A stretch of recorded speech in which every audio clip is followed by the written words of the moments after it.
Yesus itu lagi menanggung ketakutan orang, menanggung kematian orang, gitu loh.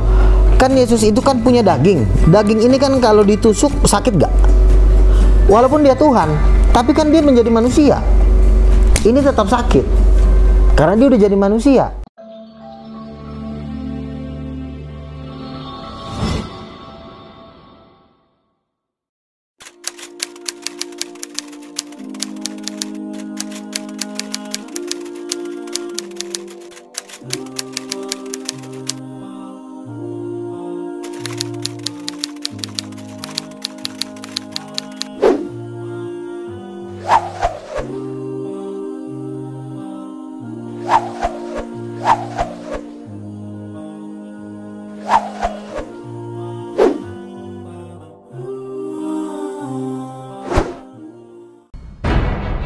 Lelang dakwah.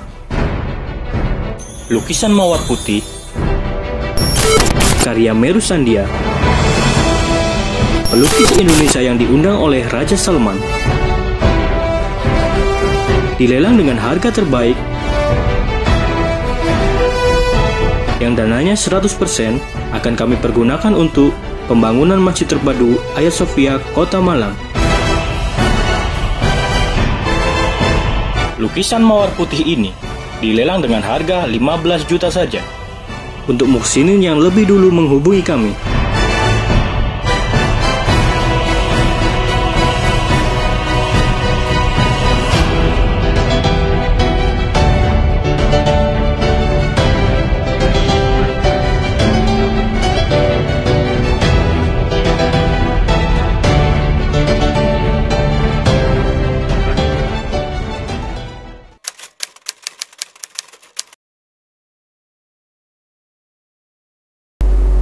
Siapa pendana Anda?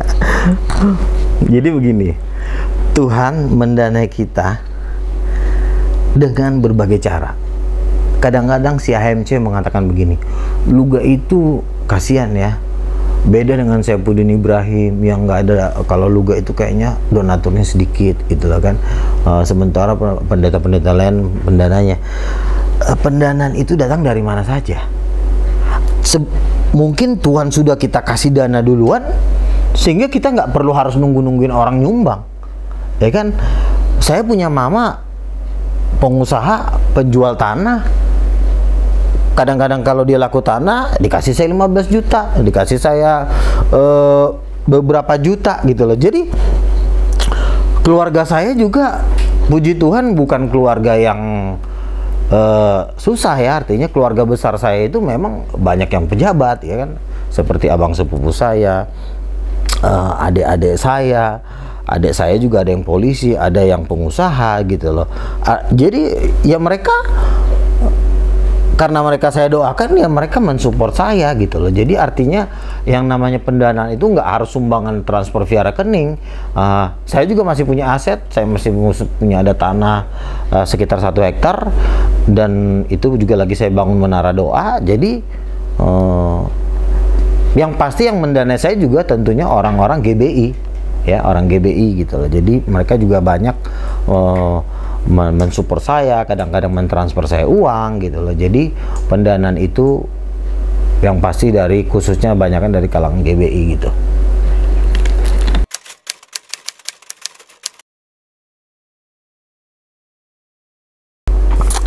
Tuhan pernah ngomong sama saya, bahkan beberapa hamba Tuhan mendoakan saya, dia melihat saya menikah dalam suatu gedung yang besar dan ada seorang wanita yang masih sampai hari ini saya masih chat sama dia. Tuhan bilang sama dia tentang wanita ini yang akan jadi calonmu gitu kan. Karena banyak juga kan cewek yang, ya bukannya banyak sih, artinya adalah beberapa wanita yang mau menikah dengan saya, artinya naksir sama saya, tapi saya mengatakan saya harus mengikuti apa kata Tuhan ya. Jadi saya menikah ini, saya udah beberapa kali mencoba ke perempuan lain, ada orang Batak, ada orang Chinese yang mencoba ngajak saya menikah dan saya pun mau, tapi Tuhan menegur saya.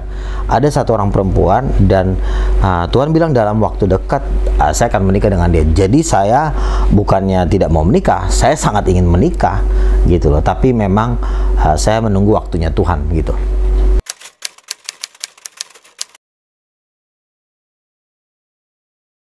Ustadz Insan Moko Ginta, saya sangat menghargai dia karena melalui dia lah saya bisa artinya dengan debat dengan dia saya jadi dikenal banyak orang gitu. Artinya kan permulaan perdebatan saya kan dengan dia ya. Jadi kalau orangnya baik ya.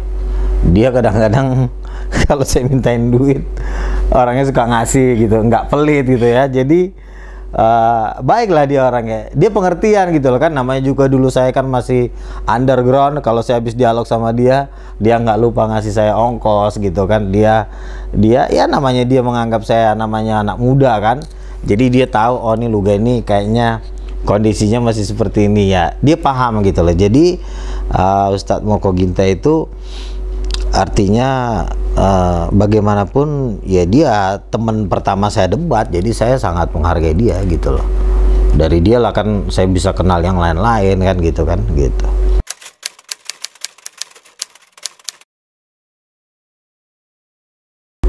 Empat tiga. Maka seorang malaikat dari langit menampakkan diri kepadanya untuk memberikan kekuatan kepadanya. Ia sangat ketakutan dan makin bersungguh-sungguh berdoa. Peluhnya menjadi seperti titik-titik darah yang bertetesan ke tanah. Ini ayat andalan Pak Moko Ginta nih. Di sini sebenarnya tidak ada ayatnya Yesus ketakutan. Dia takut bukan karena dia melihat malaikat. Dia takut, coba kita baca ayat dari selanjutnya. Ya Bapa, jikalau engkau mau, cawan ini lalu daripadaku, bukan kehendakku melainkan kehendakmu. Jadi begini, pada waktu di Taman Getsemane, pada waktu Yesus mengatakan biarkanlah kehendakmu, jadi artinya Yesus sudah menyerahkan dirinya untuk diserahkan, untuk disalibkan. Pada waktu dia bilang kuserahkan, disitulah dia benar-benar merasakan ketakutan. Ketakutan gara-gara apa?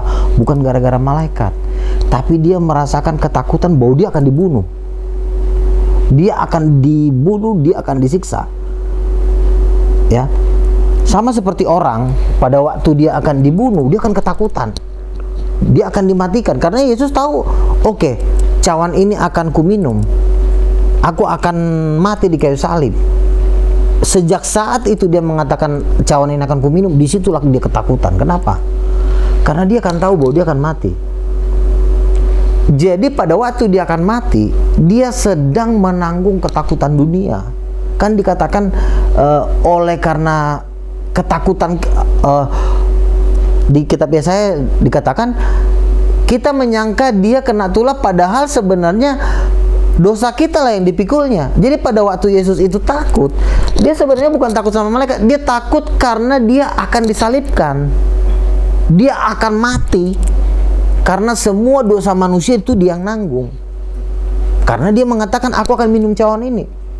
Nah, malaikat itu hanya memberikan kekuatan gitu loh. Artinya supaya Yesus sama seperti seseorang yang sedang takut, lalu Tuhan mengirim malaikat kepada dia supaya dia tidak terlalu ketakutan gitu loh. Jadi bukannya dia takut sama malaikat, kan malaikat kan tidak mengancam dia. Wah, nanti kamu saya bunuh loh Yesus. Nah, jadi kesalahan Pak Moko Ginta adalah Pak Moko Ginta mengatakan Yesus takut kepada malaikat. Jadi dikatakan di sini Yesus takut karena meminum cawan, yaitu bahwa dia akan mati dan dia akan disalib. Jadi artinya gini, dia sedang menanggung ketakutan dunia, makanya kan dia dibunuh, dimatikan, dihancurkan. Nah, dia sebagai manusia bukan bahasanya sebagai manusia ya. Memang dia harus mengalami ketakutan itu karena dia harus merasakan ketakutan dunia. Artinya begini, dia sedang memikul ketakutan orang sebenarnya. Karena dia kan tidak bersalah. Dia harus menebus dosa. Itulah yang membuat dia ketakutan, bahkan bukan hanya ketakutan, sampai mati. Jadi di situ bukan karena malaikat ngancam dia, bukan. Malaikat itu hanya memberikan kekuatan karena Yesus takut bahwa dia akan mati di kayu salib.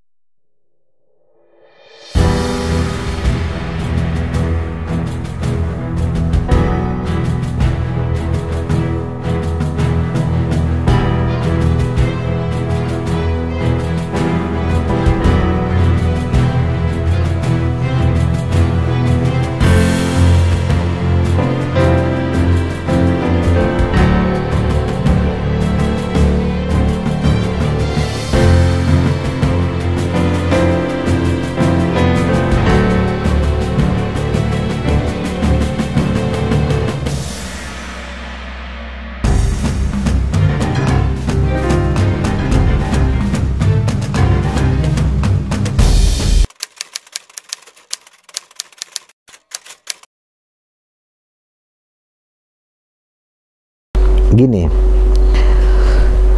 Saddam Hussein dia beriman kalau dia mati menegakkan nama Tuhan, ya, dia mati menegakkan nama Tuhan. Makanya banyak orang martir dia itu tidak ketakutan, seperti Stefanus, dia mati malah dia melihat Tuhan. Nah, berbeda konteksnya dengan Yesus. Yesus itu lagi menanggung ketakutan orang, menanggung kematian orang, gitu loh. Kan Yesus itu kan punya daging. Daging ini kan kalau ditusuk sakit gak? Walaupun dia Tuhan, tapi kan dia menjadi manusia.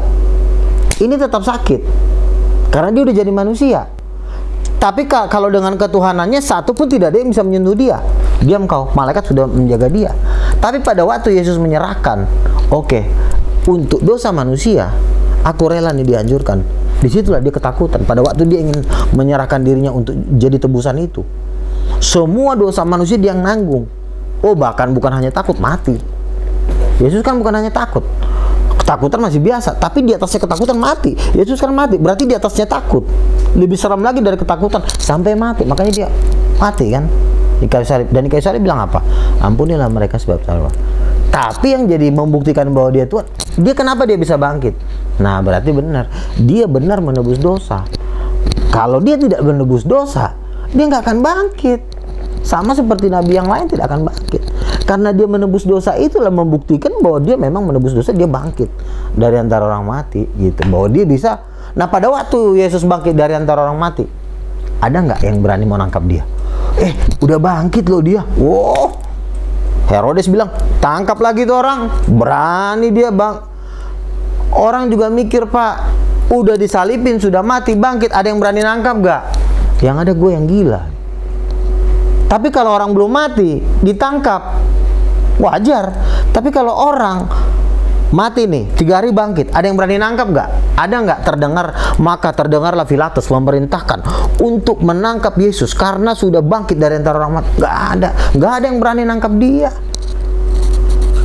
Atau lebih parah lagi, maka Pilatus memerintahkan tentara-tentaranya mengejar Yesus yang lagi naik ke sorga. Mungkin orang bilang, lo udah gila ya, udah lo lihat dia naik ke sorga, masih lo kejar, lo memang sinting lo. Itu kan sudah perbuatan-perbuatan spektakuler naik di atas. Oh, kejar dia. Kata muridnya Pilatus, lo udah gila ya, udah tahu lo naik ke atas, ngapain lo suruh gua ngejar? Emang gua apaan? Sama seperti waktu di zaman Raja Firaun, ya. Musa sudah membelah laut, tapi Firaun mengatakan kepada tentaranya, kejar. Tentaranya bilang apa sama Firaun? Tuanku Raja, kita bukan melawan manusia, tapi kita melawan Tuhan. Itu yang ngomong prajuritnya Firaun, ngomong ke Firaun. Karena kenapa? Laut sudah dibelah, masih lu suruh gua ngejar. Lo gila gitu loh.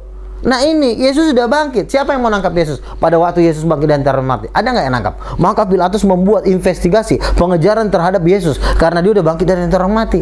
Nggak ada. Yesus jalan kok sama muridnya, kan dilihat sama orang banyak juga. Karena Pilatus juga udah mikir, wah, gue yang gila ternyata. Masa gue tangkap orang yang udah bangkit dari antara orang mati? Kira-kira seperti itu logikanya.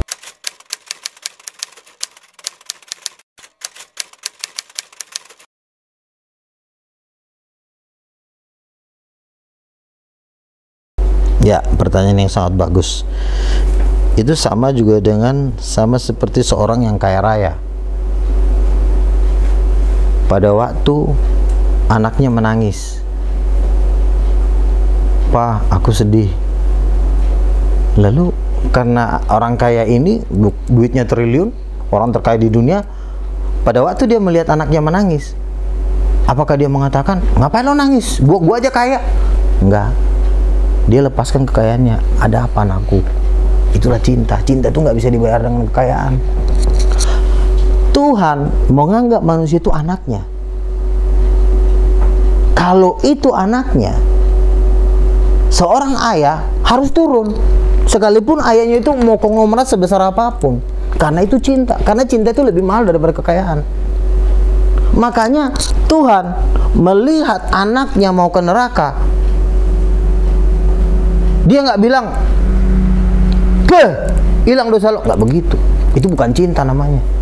Anak lo sendiri sakit, apa kalau bilang, "Oh, gua orang kaya, oh gak gua ke rumah sakit, bilang ngapain gua?" Nggak begitu. Orang kalau cinta sama anaknya, dia akan datang. Nggak peduli lo sekonglomerat apapun. Karena manusia itu kan anaknya. Sampai Yesus berkata, "Berdoalah Bapa kami yang di sorga." Bahkan Yesus berkata, jikalau Bapa yang jahat saja bisa memberikan pemberian yang baik kepada anaknya, apalagi Bapamu yang di sorga. Artinya Bapak yang jahat aja bisa ngasih yang baik. Ada nggak bapaknya preman ngasih ular ke anaknya? Nggak ada. Apalagi Bapamu yang di sorga. Ini Bapa di atas segala Bapa loh. Nah, jadi pada waktu manusia itu berdosa, itu taruhannya nyawa. Nyawa bayarnya pakai apa? Nyawa. Nggak ada nyawa bayarnya pakai uang. Artinya begini, kalau maksud abang kan, oh Tuhan nggak perlu mengorbankan nyawanya, cukup aja dengan kekayaannya dikirim kayak malaikat atau disiram 3 kali, oh hilang dosa lo. Nggak bisa begitu. Tuhan itu maha kuasa tapi maha adil. Artinya apa? Kalau dosa upahnya adalah maut, Tuhan harus bayar. Bayarnya pakai apa? Bukan bayar pakai bintang. Tuhan nggak bisa bayar dosa manusia pakai nyawa malaikat, karena manusia lebih mahal dari malaikat. Satu-satunya yang bisa membayar dosa manusia itu cuma nyawanya Tuhan. Karena kenapa? Nggak ada satupun hal di dunia ini yang bisa nilainya bisa mencapai penebusan Tuhan selain daripada nyawanya Tuhan. Misalnya Tuhan mau apa? Mau kirim malaikat. Malaikat lebih hina daripada manusia. Mau kirim apa lagi? Mau kirim bintang. Bintang itu benda mati. Mau kirim singa. Manusia itu lebih mahal dari singa. Satu-satunya cara untuk bisa menebus kematian manusia, manusia mati masuk neraka, kekal hilang selama-lamanya loh. Yang bisa membayar itu cuma satu, darah dan nyawa Tuhan. Sama seperti kamu, anak kamu ya sudah mau mati, apa kamu berani ngomong gini, gua kan kaya, dokter sembuhin anak gua? Nggak begitu pak, pasti lo nangis, anakku sembuh ya, nyawa papa taruhannya, yang penting kau sembuh. Seperti itu Tuhan sama kita. Tuhan nggak bilang begini, "Woi pembantu Inem, anak gue mau mati, tolong kasih dia air biar nggak mati dia." Nggak ada seperti itu. Anak lo mau mati, bahkan lo berani bilang sama anak lo, "Nyawa papa gantinya, yang penting kamu sembuh nak." Apa? Ini perusahaan papa buang ke laut, yang penting kamu sembuh. Ini duit triliun, papa bakar duitnya semua, yang penting kamu sembuh. Ayo sembuh sekarang. Bila perlu nyawa papa. Itulah cinta namanya. Cinta itu lebih mahal daripada kuasa. Makanya di Yohanes 3:16 dikatakan, karena begitu besar kasih Allah akan dunia ini, sehingga ia mengaruniakan anaknya yang tunggal. Cinta itu mahal bro. Sama seperti seorang laki-laki sama perempuan. Kalau udah cinta, harta ini nggak ada artinya. Makanya dikatakan di dalam kitab Kidung Agung, cinta itu kuat seperti maut, cinta itu nyalapinya Tuhan. Kasih itu lebih mahal dari kuasa. Kalau kita ngomongin kuasa seperti tadi, nggak perlu Tuhan turun, cukup dia perintahkan malaikat. Yang jadi pertanyaan, ini siapanya Tuhan? Kita ini anaknya Tuhan. Anak seperti apa sih? Abang kalau udah punya anak yang lucu cewek, abang berani bilang nggak? Pas dia lagi sakit, pembantu nih, urus nih. Enggak. Pak, anakku cepat sembuh ya. Apa? Ini semua harta papa kau bakar juga nggak apa-apa. Itulah cinta. Bahkan alam semesta ini nggak ada artinya dibanding manusia. Manusia itu terlalu mahal. Makanya dikatakan Adam itu diciptakan menurut rupa dan gambarnya. Makanya disebut kita itu Makanya Yesus berkata, berdoalah Bapa kami yang di sorga. Dekat nggak? Terlalu dekat. Bapa loh. Bapa, kita manggil Allah itu Bapa. Kalau kita manggil Allah itu Bapa, kalau kita ada apa-apa, yang turun bukan pembantu, Bapaknya langsung yang turun, karena cintanya gitu, kira-kira gitu.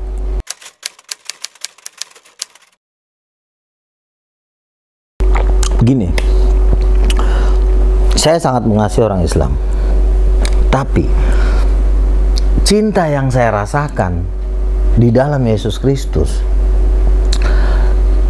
itu terlalu mahal gitu loh. Anda karena belum merasakan aja. Anda kalau udah ngerasakan, Anda pasti jauh lebih gila dari saya. Tapi karena Anda belum merasakan, ya aku juga ngerti gitu loh. Nah, lu udah ngelihat cara gue ngomong gimana gitu loh. Sama seperti Salomo ya. Ada dua orang ibu. Yang satu anaknya mati, yang satu anaknya hidup. Udah pernah baca belum? Yang kejadian itu. Yang ibu yang anaknya mati bilang, "Raja, anak saya ini dianggap anaknya, dia curi anak saya karena anaknya dia udah mati."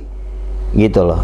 Jadi mereka ini berdebat, "Ini anak gua, anak lo yang mati. Ini anak gua, anak lo yang anak gua yang hidup, anak lo yang mati."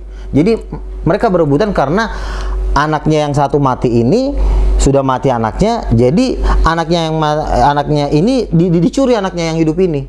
Kan dua orang ibu. Coba nanti baca itu. Bagaimana cara Raja Salomo untuk membuktikan mana ini ibu yang benar? Anak siapa yang mati? Lalu Raja Salomo membuat suatu tindakan. Ambil pisau, pedang. Anak ini potong menjadi dua. Potong sekarang, kata Raja Salomo. Ibu yang anaknya yang mau dipotong ini bilang apa? "Tuanku Raja, berikan aja anak itu kepada dia. Tolong jangan dibunuh anak itu." Itu kata seorang ibu. Lalu ibu yang satu ini ngomong, "Udah potong aja, bagi dua kita." Salomo bilang, "Berikan anak ini kepada dia, dialah ibunya yang sesungguhnya." Artinya apa? Raja Salomo tahu orang kalau dia cinta, itulah tindakan-tindakan orang yang punya cinta, gitu loh. Kalau lu juga memang lo berada di dalam kebenaran, cinta lu juga sama Tuhan itu jauh lebih dahsyat. Makanya cinta itu mengalahkan segalanya. Yesus mati di kayu salib, itu cinta yang terbesar. Nggak ada cinta yang sehebat itu. Tuhan mana yang mau rela mati buat umatnya? Hanya Yesus Kristus. Itu cinta, bro. Cinta itu lebih mahal daripada menjadikan langit dan bumi. Karena semua ini hidup anak kita ini ada pun gara-gara cinta.